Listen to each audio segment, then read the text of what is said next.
Bonjour, je suis vraiment content que tu décides d'être avec moi aujourd'hui. Imagine juste un instant que tu décides de voyager dans un autre pays. Et une fois là-bas, tu découvres une nouvelle langue, une nouvelle cuisine, une nouvelle culture.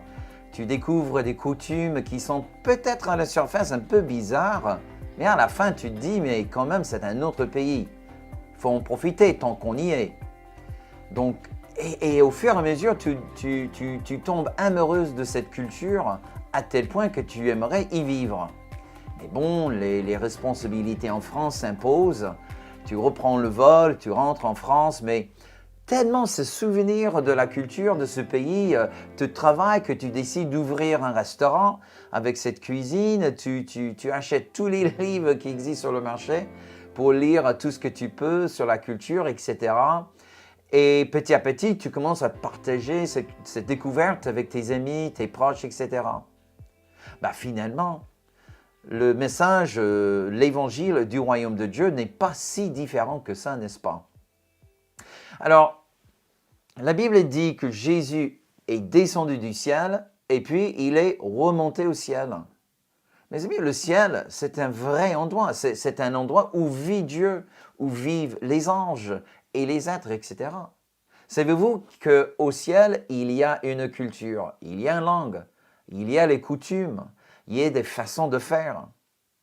Alors, je suis certain que tu as déjà fait une expérience avec le Seigneur Jésus. D'ailleurs, c'est probable la raison pour laquelle tu regardes cette vidéo. Mais faire une expérience avec Jésus n'est pas la totalité de la foi chrétienne. Parce que derrière cette expérience, mes amis, il y a toute une culture. Certainement, tu as fait l'expérience aussi de vivre quelque chose tellement fort le dimanche matin, mais dès que tu te réveilles le lundi matin, alors là, le monde a complètement changé.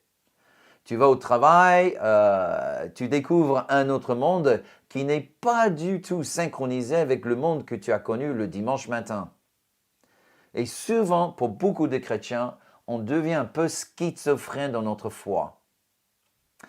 La raison pour laquelle j'ai décidé de faire cette série, parce que j'ai découvert, et comme j'espère que tu vas découvrir, que le ciel représente une vraie culture. Et que toi et moi, on peut devenir les bâtisseurs de culture. Laissez-moi vous lire un texte qui se trouve en Hébreux, chapitre 13.